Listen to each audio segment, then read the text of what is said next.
आज की कक्षा में आप सभी का स्वागत है। आज हम बताने जा रहे हैं इंट्रोगेटिव सेंटेंस का पैसिव में परिवर्तन। वैसे तो हमने इन सब चीज़ों को बताया है, जब हम एक्टिव से पैसिव बना रहे थे तो हर चीज़ को बताए थे। फिलहाल हमने सोचा कि इसे अलग से बताया जाए।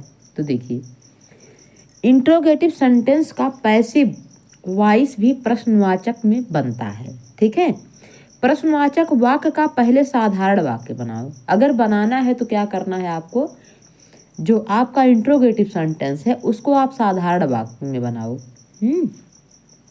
इसके बाद वाक्य को वॉइस के अनुसार, वाक्य की जो वॉइस आ रही है उसके अनुसार पैसिव में बदलो। पैसिव, इसके बाद इस वाक्य को प्रश्नवाचक में बदलो। इसके बाद देखिए कैसे कैसे बदलना है, यहाँ बताया जा रहा है। देखिए, अब ये एक्टिव इंट्रोगेटिव है। ये क्या है आपका एक्टिव इंट्रोगेटिव है। ठीक है, अब आपको करना क्या है, इसको पहले एक्टिव एसरेटिव में साधारण वाक्य में बदलना है इसको। तो यू राइट ए लेटर, ये आपका साधारण वाक्य, डू निकल गया तो यू राइट ए लेटर। तो कहा गया है कि तुम एक लेटर लिखते हो। तुमने एक लेटर लिखा, ये कहने का मतलब है तुमने एक लेटर लिखा। तो अब ये तो हो गया है आपका। ठीक है, अब हमें क्या करना है, इसको पैसिव में चेंज कर देते हैं। तो पैसिव में चेंज करने का नियम आपने देखा है कि ये ए लेटर ऑब्जेक्ट का सब्जेक्ट करेंगे तो ए लेटर आ गया। अब ए लेटर के लिए सिंगुलर है तो यहाँ इज लगा दिए। ठीक है, फिर क्या कर दिए हम, राइटन, क्रिया की third form written by you, हमने चेंज कर दिया इसको। अब जब इसी को इंट्रोगेटिव बना रहे हैं हम, तो करना कुछ नहीं है, सीधे पूरे वाक्य को छोड़िए, कहीं कुछ नहीं करना है। इसी ईज को लाके बाहर कर दिए, इसी ईज को लाके हम बाहर कर दिए, बन गया आपका पैसिव। ठीक है, पैसिव इंट्रोगेटिव बन गया। एक बार फिर से समझ लीजिए, नहीं समझ में आया हो तो। जैसे do you write a letter, ठीक है, ये लिखा गया है। अब हमें समझ में नहीं आ रहा कि इसको हम पैसिव कैसे बनाएं। वैसे तो ये डायरेक्ट बन जाता है, कोई बड़ा इशू नहीं है, लेकिन यदि हमें समझ में नहीं आता है तब तो हमें क्या करना है, यू राइट, इसको साधारण बना देंगे तो पता चल जाए कि किस टेंस में है। वैसे भी डू से पता चल भी है, ये जो डू लगा है इससे वैसे भी पता चल रहा है डू डच का प्रयोग कहाँ होता है। ठीक है, क्योंकि यू है इसलिए यहाँ डू लगा है। तब देखिए, नहीं समझ में आता है तो इसको साधारण वाक्य में चेंज कर लीजिए। पहले यू राइट ए लेटर कर लिए, फिर इसका आप पैसिव बना लिए। पैसिव वही नियम जैसे सीधे लगता है वही नियम लगा दिए, ए लेटर, और ए लेटर एक सिंगुलर है तो उसको इज लगा दिए, राइटन बाय यू, यू का चेंज नहीं होता है, जो है यू का यू ही रहता है।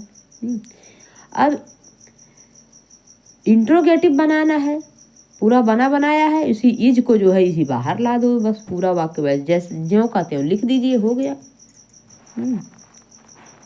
अब देखिए, यहाँ बताया गया है कि यदि इंट्रोगेटिव सेंटेंस किसी सहायक क्रिया, कोई सहायक क्रिया है, जैसे डू वहाँ लगा था ना हेल्पिंग वर्ब, तो यदि इंट्रोगेटिव सेंटेंस किसी सहायक क्रिया do does did is are was were have had, ये सब क्या है, सहायक क्रिया है, हेल्पिंग वर्ब है, प्रारंभ होता है तो पैसिव वॉइस की, देखिए आगे देखिए, पैसिव वॉइस भी सहायक क्रिया से प्रारंभ करते हैं। पैसिव वॉइस जब बनाते हैं तो उसको किससे, हेल्पिंग वर्ब से ही शुरू करते हैं। ठीक है, हैज हैव हैड वाले वाक्यों में वर्ब की थर्ड फॉर्म से पहले, वर्ब की थर्ड फॉर्म जहाँ लगी हो उससे पहले, उससे जस्ट बिफोर बीन का प्रयोग करते हैं। उसके जस्ट बिफोर क्या करते हैं, हम बीन का प्रयोग करते हैं। जैसे देख लिए, देखने पे बातें समझ में आएंगी चीज़ें। परिभाषाओं से चीज़ें नहीं समझ में आती हैं, इसको जीवन में उतारने या करने से होता, अभ्यास करने से होता। हर चीज़ यदि हम अभ्यास करते हैं तो वो हमारे जीवन में उतर जाती हैं। देखिए, did he kill a lion, रट्टा मारने से कोई मतलब, 2-4 अभ्यास कर लीजिए, आपका वैसे भी कंप्लीट हो जाएगा, रट्टा मारने की कोई ज़रूरत नहीं है। देखिए, जैसे यहाँ लिखा है did he kill a lion, तो इसको हम बना सकते हैं कैसे, क्या बना सकते हैं, बनाइए आप लोग भी हमारे साथ। अब देखिए, इसको साधारण वाक्य में अगर चेंज कर दें तो ही के लिए लॉयन हो जाएगा, इसका फिर चेंज कर देंगे और इसके बाद पैसिव बना देंगे। नहीं ऐसा करना है तो डायरेक्ट आप कर लीजिए। अब यहाँ डिड लगा है, ए लॉयन, यहाँ ए लॉयन डिड लगा है, तो इससे ये पता चल रहा है कि ये पास्ट टेंस का वाक्य है। ठीक है, ये लॉयन कहा गया है कि वह एक शेर मारा, क्या वह एक शेर मारा, तो यही कहने का मतलब, तो मारा तो पास्ट में चला गया ना, तो ये लॉयन वाज, क्योंकि ये पास्ट में है तो वाज लगा देंगे, सिंगुलर है वाज। ठीक, वाज किल्ड, क्या किया, क्रिया की थर्ड फॉर्म लगाना है, किल्ड हर जगह, और यहाँ ही है तो इसी क्या कर देंगे हम, बाई हिम। डायरेक्ट भी कर सकते हैं, डायरेक्ट बनता ही है, मतलब एक समझाने की दृष्टि से। यदि आपको बनाने में कठिनाई होती है तब आप उसको साधारण बना लीजिए, साधारण बना के पैसिव बना लीजिए, पैसिव से सीधे जो है उसको वो इंट्रोगेटिव बना दीजिए। ठीक, अरे 1 मिनट यार, हाँ ऐसे बनाया गया है। ठीक है, अब इसको हमको करना क्या है, पूरा बन चुका है, ये इंट्रोगेटिव का सिंबल है। अब इसी वाज को जो है हम बाहर कर देंगे, पूरा पूरा वाक्य बन गया आपका इंट्रोगेटिव का। यदि आपको दिक्कत हो रही तब की बात है, नहीं तो डायरेक्ट बना दीजिए, डायरेक्ट बनाने में क्या है। ठीक है, डायरेक्ट तो हम कई बार बताए हैं, पूरा सारे वाक्यों को डायरेक्ट बताए हम। तो देखिए, यहाँ है is the Hunter killing A bird, is the Hunter killing A bird, is लगा है, यहाँ से पहचान लीजिए कि प्रेजेंट का है। तो अब यहाँ करना क्या है, डायरेक्ट बना रहे हैं। देखिए, हम इज का इजी करेंगे, इज, अब हमेशा ऑब्जेक्ट को सब्जेक्ट बनाते हैं, तो इज ये बर्ड, बर्ड लगा दिए। अब क्या है, अब इज है, इज आपने पढ़ा होगा, इज बीइंग, आर बीइंग ऐसे लगता है ना, तो फिर इसके बाद इसको बीइंग कर दिए हम, बीइंग हो गया। अब क्रिया की थर्ड फॉर्म लगानी रहती है तो किल्ड, क्या करना है आपको, किल्ड बाई द हंटर। ठीक है, बाई द हंटर लिखा हुआ है, यहाँ देखा हंटर लिखा है। ठीक है, हंटर, और इसके बाद जो क्वेश्चन मार्क लगा देते हैं। ठीक, अब देखिए यहाँ हैव यू संग ए सॉन्ग, अब यदि हमें नहीं समझ में आए तो इसको जो है इसको साधारण बना के फिर पैसिव बना लेंगे, अगर समझ में आता है तो डायरेक्ट बना लीजिए। डायरेक्ट बना, ए सॉन्ग इधर आएगा तो ये हैज हो जाएगा, क्योंकि हैव बहुवचन के लिए होता है और हैज जो है एक वचन सिंगुलर के लिए होता है। तो ये सॉन्ग जब इधर आएगा तो क्या हो जाएगा, एक वचन हो जाएगा।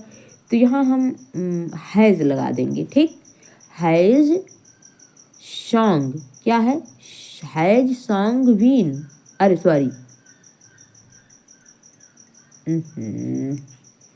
हम उसी वाक्य में चेंज करने लगते हैं भूल के। देखिए, यहाँ हैज, हमने हैज लगा दिया। ठीक है, अब हमने ए सॉन्ग लगा दिया, क्या लगा दिया, ए सॉन्ग, क्योंकि सब्जेक्ट को जो है ऑब्जेक्ट और सब्जेक्ट बनाना है। इसके बाद बीन लगा दिया, बीन का प्रयोग होगा, हैव बीन, हैज बीन का प्रयोग होगा जब पैसिव बनाएंगे। तो बीन यहाँ ला दिए हम। अब संग, क्रिया का थर्ड फॉर्म भी संग होता है। ठीक है, संग, और यू है यहाँ तो बाई यू, इसमें कोई चेंजिंग नहीं होगा, बताया भी गया है कि यू का चेंजिंग नहीं होता है। ठीक, देखिए अब देखिए आगे रूल नंबर 2 है, जो इंट्रोगेटिव सेंटेंस हु से प्रारंभ होते हैं उनका पैसिव का वाक्य बाई हुम से प्रारंभ होता है। किससे प्रारंभ होता है? बाई हुम से। जब ट्रांसलेशन कर रहे थे तब भी बाई हुम से शुरू हो रहा था, इसीलिए ट्रांसलेशन पहले बताया जाता है, तब जो है एक्टिव पैसिव बताया जाता है, इसके बाद नरेशन बताया जाता है। कारण यही है कि बच्चा धीरे धीरे धीरे धीरे, वैसे तो हमें बेसिक से चलना चाहिए था, लेकिन हम बेसिक से इसलिए नहीं चले कि बेसिक सारे बच्चे जानते हैं कि जो है पार्टिसिपल क्या है, प्रीपोजिशन क्या है। वैसे हम इसके बाद अगर जानना चाहेंगे तो बता भी देंगे सब चीज़ें। देखिए जो इंट्रोगेटिव सेंटेंस हु से प्रारंभ होते हैं उनका पैसिव वॉइस का वाक्य बाई हुम से प्रारंभ होता है। अन्य प्रश्नवाचक शब्दों को वाक्य के प्रारंभ में प्रयोग कर उसके बाद सहायक क्रिया और फिर कर्ता का प्रयोग करते हैं। कर्ता यानी सब्जेक्ट का, सहायक क्रिया यानी हेल्पिंग वर्ब का, और किसी प्रश्नवाचक में। तो देखिए जो शुरू से प्रश्नवाचक लग जाता है ना, वाई करके लग जाता, वेयर करके लग जाता है। तो देखिए यहाँ लिखा है, पहले हु करके लगा ना, यहाँ पहले आप इधर नीचे कर लेते इसे। देखिए who has written this work, who has written this work, तो यहाँ हम क्या लगा देंगे? हु का क्या कर देंगे? बाई हुम कर देंगे, डायरेक्ट बाई हुम। ठीक, अब क्या करना है? हैज़ कर देना है, हैज़। अब इसको जो है ऑब्जेक्ट को सब्जेक्ट बना लेना है, दिस वर्क। This work. अब हैज लगाए यहाँ तो क्रिया के जस्ट बाद, तुरंत बाद ना बताया गया है, तो बीन लगा देंगे। अरे सॉरी, सब्जेक्ट के तुरंत बाद यहाँ क्या कर देंगे? जब ऑब्जेक्ट को सब्जेक्ट बनाएंगे, सब्जेक्ट के तुरंत बाद बीन लगा देंगे। ठीक, बीन और क्रिया की यहाँ क्या हो जाएगी? बची है थर्ड फॉर्म में, तो क्रिया की थर्ड फॉर्म लगा के और क्वेश्चन मार्क लगा देंगे। ठीक, आगे देखिए, why have you called me, why have you called me. अब वाई का वाई ही रहेगा, वाई का वाई ही रहेगा, सिर्फ हु का बाई हुम होगा। ठीक, वाई हैव आई। यहाँ ये मत समझिए हैव का यहाँ जस्ट हैव क्यों उतार लिए, ऐसा नहीं है, यहाँ मी है इसलिए हमने हैव किया है। ठीक है, आई, और फिर इसके बाद सब्जेक्ट के बाद क्या लगा देंगे? बीन, जब सब्जेक्ट बनाएंगे। इसके बाद क्रिया की थर्ड फॉर्म, और इसके बाद बाई यू, जैसे पहले पूरा करते आए हैं वैसे। जब एक तरफ से चीज़ें जितना पढ़ाया गया सब सारी देखेंगे तब आपको समझ में आएगा कि हाँ यहाँ तक एक एक चीज़ों को बता के पहुँचा गया है। देखिए एक वाक्य है एक्टिव का, where have you put my book. अब देखिए वेयर चेंज नहीं होगा। ठीक है, वेयर। अब यहाँ जो है माई बुक, मेरी बुक है तो सिंगुलर है, तो यहाँ हैव जहाँ लिखा वहाँ हैज़ का प्रयोग करेंगे, हैज़ माई, हैज़ माई। माई क्या है? बुक है, माई बुक। यहाँ बीन का फिर प्रयोग कर देंगे। ठीक है, और क्रिया की थर्ड फॉर्म पुट लगा देंगे, वर्ब की थर्ड फॉर्म पुट लगा देंगे, इसके बाद बाई यू कर देंगे, और फिर क्या करना? हमको क्वेश्चन मार्क कर देना है, इंट्रोगेटिव का वो लगा देना है, चिन्ह लगा देना है। ठीक है, तो आज की कक्षा यहीं पे समाप्त होती है। धन्यवाद, और आप लोग भी पढ़ते रहिए, और जो प्रैक्टिस सेट, जितना आप प्रैक्टिस करेंगे उतना आपका अभ्यास, जितना आप अभ्यास करेंगे उतना आपकी चीज़ें क्लियर होंगी। कोई टीचर बस एक मार्गदर्शन कर सकता है, ना कि चीज़ों को जो है आपको बहुत बढ़िया सिखा सकता है। बहुत बढ़िया सीखेंगे तो आप स्वयं सीखेंगे, सिर्फ वो एक गाइडलाइन देता है कि भैया ऐसे ऐसे ऐसे करना है बस। जाना तो आपको पड़ता है। जैसे हमने कहा कि भैया आप जो है यहाँ से 3 किलोमीटर जाना है, ऐसे ऐसे पड़ेगा, आप चले जाइए। सिर्फ मेरा मार्गदर्शन था, जाना है आपका काम है। ठीक है, तो मेरा पढ़ाना काम है, मेरा गाइडलाइन करना काम है, और करना सारा आपका काम है। ठीक है, तो धन्यवाद।